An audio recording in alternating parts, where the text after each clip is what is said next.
Cette manifestation n'était pas déclarée, elle était donc interdite de facto, puisqu'il faut déclarer une manifestation au préalable pour qu'elle puisse se tenir dans les conditions légales. Alors, non seulement elle n'était pas déclarée, mais les manifestants, les participants à ce carnaval sont venus sans masque, pour la plupart d'entre eux, sans respecter les gestes barrières. Et nous avions mis en place un dispositif de police autour de la manifestation qui visait à verbaliser tous ceux qui arrivaient sur la manifestation, qui se présentaient sans masque. Et ensuite, j'ai pris la décision, lorsque les conditions de sécurité étaient réunies et constatant qu'il y avait des dégradations sur un manège pour enfants au bas de la Canebière, de faire intervenir les forces de l'ordre pour mettre fin à ce carnaval et disperser l'ensemble des personnes, ce qui a été fait aux alentours de 18h.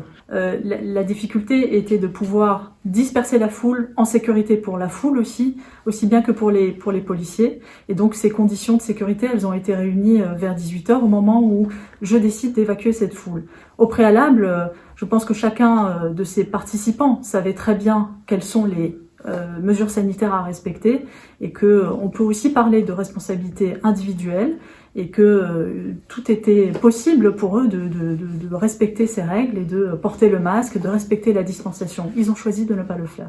Oui, si une grande majorité des manifestants avaient porté le masque sanitaire, en plus des masques de déguisement, entre guillemets, les choses se seraient mieux passées, vous ne les aurez pas qualifiés comme tels ? Il y a des règles dans notre pays. L'une des règles, c'est de déclarer sa manifestation au préalable auprès des autorités pour pouvoir discuter des conditions d'organisation en toute sécurité. Ils ont choisi de ne pas le faire. Ils ont choisi de s'affranchir des règles sanitaires, au mépris de toutes les recommandations, au mépris du travail qui est effectué par les soignants dans notre pays pour sauver des vies.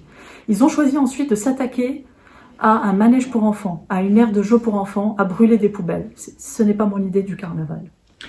Au-delà des dégradations, il y a quelques jours, le Premier ministre a indiqué qu'en extérieur, on se contaminait infiniment moins, ce sont ses mots. Aujourd'hui, qu'est-ce qui a fait la différence? C'est que vraiment les gens étaient un peu trop les uns sur les autres, vraiment qu'il y avait trop de monde dans un périmètre trop petit? Je crois que vous avez constaté qu'il y avait plusieurs milliers de personnes sans masque, collées les unes aux autres. Et bien que ce soit sans doute moins risqué d'être à l'extérieur que dans un lieu clos, il faut évidemment porter le masque, il faut évidemment respecter les règles sanitaires, ça me paraît absolument évident. Et je regrette de devoir, 1 an plus tard, le redire à ces personnes qui ont choisi délibérément de ne pas respecter ces règles et qui s'en sont ensuite pris aux forces de l'ordre, à du mobilier urbain. Donc encore une fois, je pense que il faut que l'on condamne fermement tous la façon dont les choses se sont passées, l'organisation de ce carnaval qui était un carnaval sans respect d'aucune règle et qui s'est terminé dans la violence et les dégradations. Du coup, vous pensez enclencher des démarches judiciaires à l'encontre du collectif ? Il y a eu déjà 7 interpellations ce soir pour des dégradations et des violences contre les forces de l'ordre et les individus concernés devront répondre de leurs actes devant la justice. Et je ne m'interdis aucune suite, évidemment.